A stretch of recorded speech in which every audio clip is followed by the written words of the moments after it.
अगर आप ढूंढ रहे हैं एक ऐसी गवर्नमेंट जॉब जो कि फ्रेशर्स अप्लाई कर पाए तो ये वैकेंसी आपके लिए है।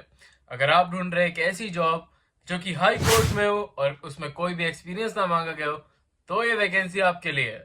साथ ही साथ अगर आप ढूंढ रहे हैं एक ऐसी वैकेंसी या फिर एक गवर्नमेंट जॉब जिसमें काफी अच्छे नंबर में वैकेंसी निकाली गई हो तो ये जॉब आपके लिए है। अगर अदरवाइज अगर आपको ये क्राइटेरिया नहीं फुलफिल हो रहे हैं तो ये वैकेंसी आपके लिए नहीं है।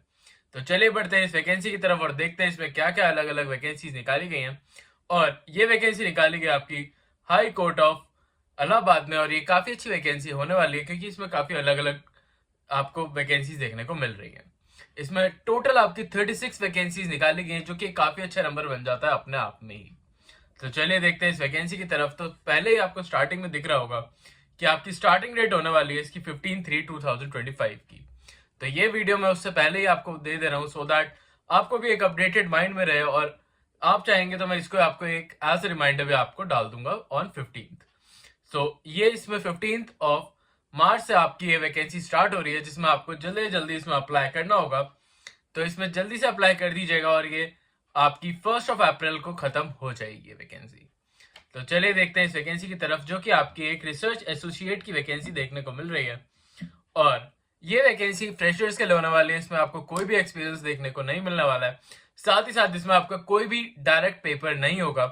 तो आप ऐसी वैकेंसीज को बिल्कुल भर सकते हैं और इसका एक पार्ट बन सकता है। जैसे कि आप देख सकते हैं यहीं पे सामने लिखा हुआ है कि इसमें 36 वैकेंसीज निकाल रखी हैं एज अ रिक्रूटमेंट प्रोसेस के हिसाब से।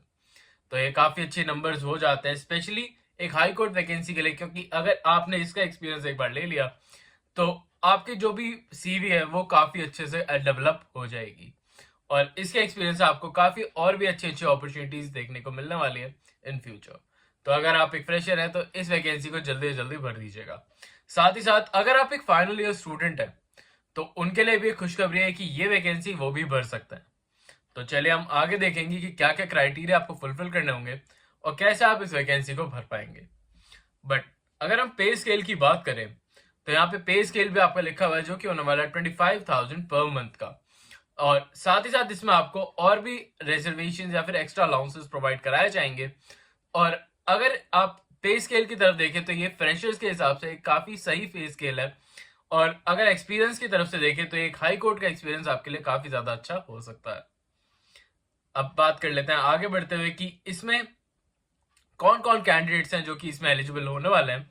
तो आप यहाँ पे देखेंगे, यहाँ पे लिखा हुआ है कि 5 ईयर स्टूडेंट्स जिन्होंने BLLB करी हो या फिर LLB करी हुई हो वो इस जो कि बार काउंसिल ऑफ इंडिया से अगर आपने रिकॉग्नाइज्ड है आपका जो भी यूनिवर्सिटी है तो आप इस वैकेंसी को बिल्कुल टाइमली बेसिस पर अप्लाई कर सकते हैं। और अगर हम सेकेंड पॉइंट की तरफ देखें तो यहाँ पे लिखा हुआ है कि जो भी कैंडिडेट लॉ ग्रेजुएट है बट वो अभी प्रैक्टिस नहीं कर रहा है, वैसे ही जनरली लिखा होता है कि प्रैक्टिस कर रहा हो तब आप इस वैकेंसी को अप्लाई कर सकते हैं, बट इसमें लिखा है कि जो भी कैंडिडेट एडवोकेट बन चुका है और अभी वो प्रैक्टिस नहीं कर रहा है वो इस वैकेंसी को बिल्कुल अप्लाई कर सकता है। क्योंकि इसमें एक आपको पॉइंट दे रखा है कि अगर आप इस वैकेंसी के लिए सिलेक्ट हो जाते हैं तो आप एक टाइम पीरियड तक कोई भी अपनी प्रैक्टिस नहीं कर सकते। तो ये आपको ध्यान में रखना होगा इस वैकेंसी के लिए। अब बात करते हैं, अगर यहाँ पे तीसरा पॉइंट दे रखा है कि जो भी कैंडिडेट है जो कि अभी BLLB में या फिर LLB का उसका रिजल्ट नहीं आया और वो फाइनल ईयर स्टूडेंट है वो भी इस वैकेंसी के लिए बिल्कुल अप्लाई कर पाएगा। तो ये एक आपके लिए बहुत ही अच्छा पॉइंट बन जाता है स्पेशली उन लोगों के लिए जो कि अभी अपनी BLLB या फिर LLB परस्यू कर रहे हैं और अभी तक पास आउट नहीं हुए हैं। अगर हम बात करें अदर पॉइंट्स के बारे में, बट उससे पहले मैं बताना चाहूंगा कि अगर अभी तक आपने चैनल को सब्सक्राइब नहीं करा है तो अभी सब्सक्राइब कर लीजिएगा, वीडियो को लाइक भी कर दीजिएगा सो दैट हमें भी मोटिवेशन मिले और हम आपके लिए और भी अच्छे अच्छे वीडियोस लेकर आते रहें। चलिए बढ़ते हैं और देखते हैं इसमें और फोर्थ पॉइंट में क्या कहा गया है। तो फोर्थ पॉइंट में आपको साफ साफ कहा गया है कि जो भी लॉ ग्रेजुएट्स है जिनके पास 55% से ज्यादा के मार्क्स हैं आपके या फिर आपके 55% मार्क्स आए हुए हैं इन LLB या BLLB तो आप इस वैकेंसी के लिए एक एप्लीकेबल कैंडिडेट बन जाता है।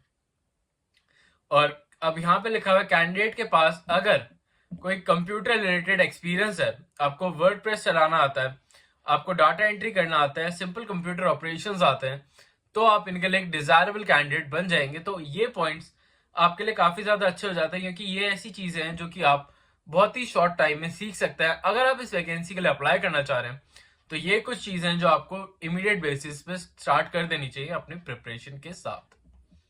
अब बात कर लेते हैं इसमें और क्या क्या पॉइंट आपके लिए रिलेवेंट होने वाले हैं और क्या क्या आपको पॉइंट ध्यान में रखने होंगे। तो इसका सिलेक्शन प्रोसेस के बारे में बात कर लेते हैं, जो कि 3 स्टेप सिलेक्शन प्रोसेस होने वाला है। फर्स्ट स्टेप होगा आपका लैंग्वेज, एकेडमिक्स और आपका करिकुलर एक्टिविटीज से रिलेटेड, जो कि उनके मार्क्स आपकी 20% वेटेज के हिसाब से दिए जाएंगे। अब उसके बाद होगी आपका स्क्रीनिंग एंड देन इंटरव्यू। तो अब बात कर लेते हैं आपके लैंग्वेज टेस्ट के बारे में। तो लैंग्वेज टेस्ट के बारे में आपकी क्लास 10th से लेकर 12th तक की आपके जो भी आपके हायर एजुकेशन हैं, उसमें अगर आपके पास लैंग्वेज पेपर में जितने हिंदी में आपके मार्क्स आए हैं और जितने इंग्लिश में मार्क्स आए हैं, उनके बेसिस पे आपको रैंकिंग दी जाएगी कि आपको 1 मार्क्स मिलता है, 2 मार्क्स मिलते हैं या मिलते हैं 5 मार्क्स। तो ये आपको इसके बेसिस पे आपको जज करा जा रहा है कि जो भी आपके 10th या 12th में जो भी लैंग्वेज के पेपर्स में आपके जितने मार्क्स आए थे, उसके बेसिस पे आपको सिलेक्ट करा जाएगा। अब अगर हम सेकेंड बात करें एकेडमिक्स के बारे में, तो इसमें जो भी आपकी LLB या फिर BLLB है, तो ये अलग अलग दे रखा है इन्होंने। तो यहाँ पे पहले LLB 5 इयर्स के बारे में बात कर लेते हैं। जो भी आपके परसेंटेज है उसके हिसाब से आपको मार्क्स या रैंकिंग दी जाएगी और उन मार्क्स को क्यूमुलेट करके ही आपके फाइनल में आपका रिजल्ट बनाया जाएगा। अब हम बात करते हैं LLB वालों के लिए। तो LLB वालों के लिए भी ये बिल्कुल सेम ही है, जिसमें 60 से 65% को मिलेगा 1 मार्क, 65 से 75% को मिलेगा 3 मार्क्स, 75 से 80% जिसके आए हैं उसे मिलेगा 4 मार्क्स और 80% अबव कैंडिडेट्स को मिलेगा 5 मार्क्स। अब अगर हम अदर करिकुलर एक्टिविटीज के बारे में बात करें, तो इसमें आपके जो भी अगर आपने कोई मूड कोर्ट में या फिर आपका कोई पब्लिश हुआ है paper at the time of आपके BLLB या फिर LLB के टाइम, तो उसके बेसिस पे आपको मार्क्स दिए जाएंगे कि अगर आपने मूड कोर्ट करा है कॉलेज लेवल पे, आपने स्टेट लेवल पे या इंटरनेशनल लेवल पे, उसके बेसिस पे आपको मार्क्स दिए जाएंगे। साथ ही साथ आपका जो भी पब्लिश पेपर है, अगर इनमें और लिख रखा है तो इन दोनों में से आपने कुछ भी एक करा हो तो उसके बेसिस पे आपको ये मार्क्स दिए जाएंगे। अब आगे बढ़ते हुए होगा आपका एक स्क्रीनिंग टेस्ट, जिसमें आपके कुछ पेपर्स आपको 60 मिनट्स या 60 मार्क्स का ये होने वाला है, जिसमें आपको कुछ क्वेश्चंस दिए जाएंगे जो कि बेसिक आपके लॉ से रिलेटेड क्वेश्चंस होंगे। आपको उन्हें सॉल्व करना होगा। उनको बेसिक पेपर आपका ऐसा होगा कि आपको ऑप्शन दिए जाएंगे जिसमें आपको OMR शीट में ऑप्शंस पढ़ने होंगे। तो आप इसके लिए भी प्रिपरेशन स्टार्ट कर दीजिएगा। ये काफी बेसिक क्वेश्चंस होते हैं, बट आपको ये एक स्टेज आपके लिए इन्वॉल्व कर रखी है जिसमें आप अपने मार्क्स अच्छे से अच्छे तरीके से ग्रैब कर सकते हैं। अब हो गया आपका थर्ड राउंड, जो कि होने वाला आपका इंटरव्यू के लिए। और इंटरव्यू आपका 20% की आपका वेटेज लेकर आता है। तो अगर आप इंटरव्यू भी क्रैक कर लेते हैं तो आपका जो भी क्यूमुलेटिव आपका रिजल्ट आएगा उसको देखा जाएगा। और अगर आपके 30, जैसे कि यहाँ पे आपको एक ग्राफ भी बना के दिखा रखा है कि अगर आपके 30% मार्क्स आते हैं तो आप अनसूटेबल हो जाते हैं, आपके 40 मार्क्स आते हैं तो आप पासेबल कैंडिडेट हो जाते हैं, 60% में या 60 मार्क्स में आप एक गुड कैंडिडेट हो जाते हैं, 70 मार्क्स में आप एक वेरी गुड कैंडिडेट हो जाते हैं और 80 मार्क्स के साथ आप एक एक्सेलेंट और आउटस्टैंडिंग कैंडिडेट बन जाते हैं। तो यही होने वाला आपका सिलेक्शन प्रोसेस। तो ये काफी अलग तरीके का सिलेक्शन प्रोसेस है जिसमें आपके मार्क्स के बेसिस पे आपको सिलेक्ट करा जा रहा है। तो इसमें आप जो भी आपका टेस्ट का जो स्क्रीनिंग का टेस्ट होगा आपका, आप उस टाइम पे अच्छे मार्क्स ग्रैब कर सकते हैं। तो वही आपके लिए काफी अच्छी अपॉर्चुनिटी बन के आ रही है। अब बात कर लेते हैं सिलेक्शन प्रोसेस की। तो सिलेक्शन प्रोसेस के लिए मैंने लिंक आपको डिस्क्रिप्शन में डायरेक्टली बेसिस पे दे दिया है, जहां पे जाके आप इसे भर सकते हैं और इसका एक पार्ट बन पाएंगे। बट उससे पहले एक इंपॉर्टेंट इन्फॉर्मेशन बताता हूँ इस वैकेंसी से रिलेटेड कि ये वैकेंसी आपकी एक कॉन्ट्रैक्चुअल बेस्ड वैकेंसी होने वाली है, जिसका टाइम पीरियड होने वाला आपका 2 इयर्स का। और इस 2 इयर्स के टाइम पीरियड में आपको जो भी रिसर्च वर्क है, एनालिटिक वर्क है, वो सब कुछ सिखाया जाएगा और आपको काफी अच्छा ट्रेनिंग मिल सकती है इनके थ्रू। तो ये आप वैकेंसी एज अ एक्सपीरियंस आप इस वैकेंसी को ज्वाइन कर सकते हैं और अच्छे से एक्सपीरियंस गेन कर सकते हैं, क्योंकि ऐसी वैकेंसी से आप अगर फर्दर आप किसी परमानेंट वैकेंसी के लिए अप्लाई करते हैं तो आपको काफी ज्यादा प्रेफरेंस देखने को मिलती है। अब हम बात करते हैं आपके पीरियड ऑफ एंगेजमेंट जैसे कि मैंने आपको बताया इसका 2 इयर्स का होने वाला है। और अब बात कर लेते हैं इसकी एप्लीकेशन फीस के बारे में। तो इसकी एप्लीकेशन फीस की जिसकी डिटेल यहाँ पे दे रखी है, तो इसकी एप्लीकेशन फीस होने वाली है 500 रुपीज की, जिसको आप देके आप इसका पार्ट बन पाएंगे और डायरेक्टली बेसिस पे इसे अप्लाई कर पाएंगे। तो आपको ये फीस सबके लिए मैंडेटरी रखी गई है, इसमें आपको कोई भी रिलैक्सेशन देखने को नहीं मिल रहा। तो इन बातों का ध्यान भी जरूर रखिएगा ये वैकेंसी को बढ़ता टाइम। अब बात कर लेते हैं इसकी लास्ट डेट की और फर्स्ट डेट की। मैं फिर से आपको एक बार रिमाइंड करा देता हूँ। तो इसकी स्टार्टिंग डेट होने वाली है आपकी 15 मार्च 2025 की, और अब इसकी जो लास्ट डेट होने वाली है वो होने वाली है 1 अप्रैल 2025 की। तो जल्दी से जल्दी इस वैकेंसी को भर दीजिएगा।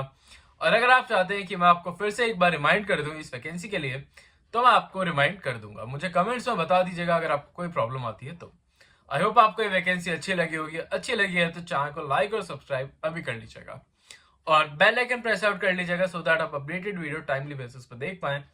साथ ही साथ अभी हम कर रहे हैं 100 डेज चैलेंज, तो उसको सपोर्ट करने के लिए एक लाइक तो कर ही दीजिएगा। अभी मैं इस वीडियो पर रख रहा हूँ 100 लाइक का गोल, उसे जल्दी से जल्दी पूरा कर दीजिए। साथ ही साथ आप हमारी प्लेलिस्ट भी चेकआउट कर लीजिएगा, जिसमें सारी वैकेंसीज दे रखी हैं जो जनवरी फरवरी में निकाली गई थी, और उनमें जो भी डेट्स जिनकी अभी डेट पेंडिंग है वो सारी वैकेंसीज उसमें पड़ी हुई हैं। तो आप उन्हें भी चेकआउट टाइमली बेसिस पर कर लीजिएगा। अभी के लिए चलता हूँ, मिलता हूँ आपसे कल फिर से नई जॉब, नई वैकेंसी और नई अपॉर्चुनिटी के साथ। तब तक के लिए बाय।